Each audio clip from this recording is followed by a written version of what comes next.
Hey, Mike here. So I thought I might as well show off my my little Hillbilly Deluxe mini split air conditioner I built a few weeks ago.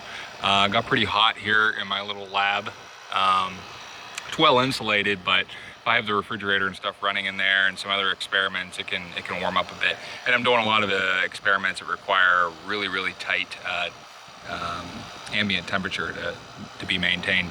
So if you'll notice, just a window AC unit, about a 6,000 BTU per hour, and I have it split here with a suction line and a return line. Here's some power. So this is just the outdoor condenser sitting on a milk crate, charged with propane. Works just fine. The indoor unit was stripped out of a defunct, actually that sucker right there, stripped out of a portable air conditioner. I took the evaporator off the top of it because it made for a nice little single unit. I couldn't take the coil out of the other one because window ACs only have one motor and two fan blades. So this came off really nicely off the top of that unit, and I can save that as a condenser.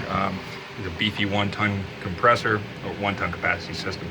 And then it's got this fan on the back and a nice double deep coil there, so that could come in handy down the road. But I just didn't need 1 ton for this little space, and even half a ton is too much. I don't know what the actual capacity of the system is, but the original AC unit was half ton.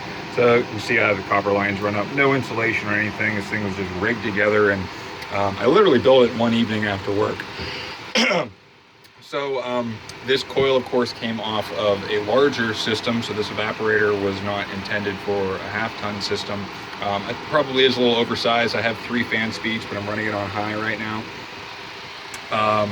Had to do a little bit of brazing, a little bit of modification to get everything going. I got a trader on the low and the high side. There's a filter there. Cap tubing, I think, is 042. A little bit of guesswork there just to figure out, because I went from a half-ton system to a half-ton system with a 1-ton coil.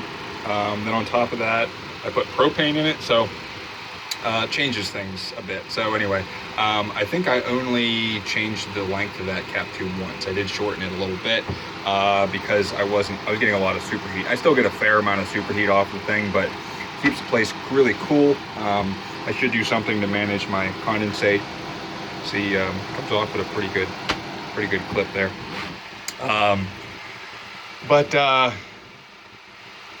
What was my point?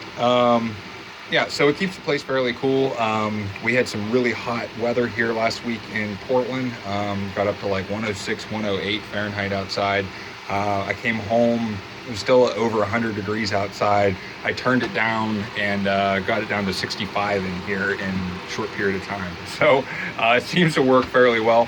But it is a small space, and it's relatively well insulated, and there's no windows or anything, just some air leaking around that door.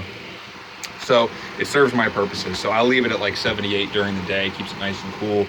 Got the fridge that still runs over there in the corner. Haven't touched that thing in months, but it just keeps humming along, no problems.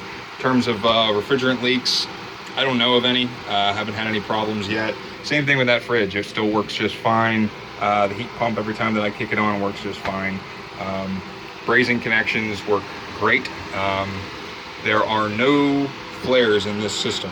There are flares in the heat pump, but I expect that thing to be working just fine, and if it isn't, I can just throw another little bit of barbecue propane, which is in this. It's just straight barbecue propane right out of the bottle, unfiltered. The only filter in the system is that inline one right there, so probably took a little bit of moisture out. You'll notice a few other things here. There is a heating element here. It's a 1400 watt heating element out of a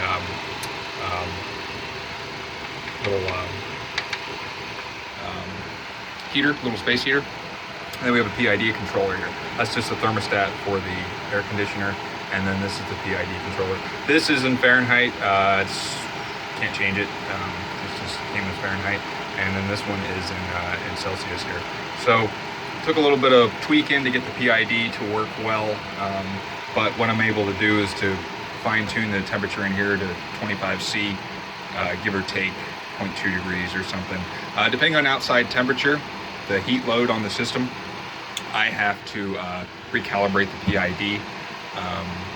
Initially, when I first started to run it during the day, 700 watts was sufficient and seemed to work nicely.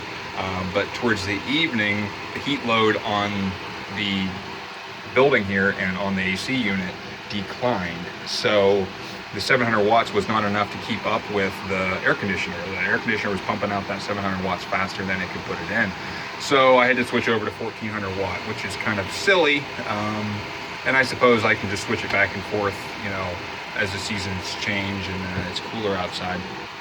But right now, it seems to work just fine. I'm going to recalibrate it here in a few minutes because I'm going to run some tests.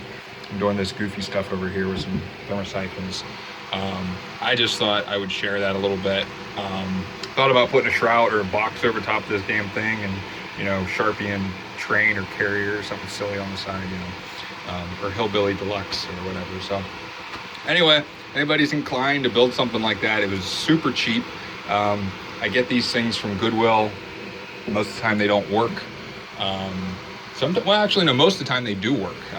When I get lucky is when I find one that doesn't work, because that's good for parts. Otherwise, I don't like to cut them apart when they work. So it's easy enough to build. You're gonna learn how to cut copper and bend it and braze it and get a vacuum pump and a couple things like that. So I'll walk back outside.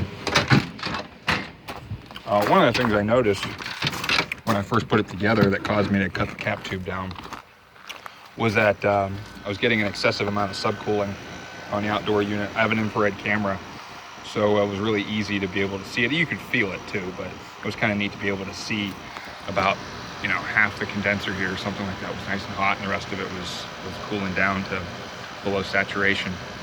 So in addition, I was only getting a few of the coils on the indoor unit frosting up, so I decided that cap tube was a little bit too long, and I wanted to admit a little more refrigerant into the low side. Head pressures were high and all that good stuff. So anyway, that's what caused me to cut it down. Yeah, this was like $15 or something like that at the Goodwill, and it served my purposes really well for the last few weeks. All these controls here are all disconnected. I think I might even tore them out. Well, they're not tore out, they're unhooked. So this is just entirely run off of the indoor thermostat. So yeah, thanks for watching. Say hi, Tommy.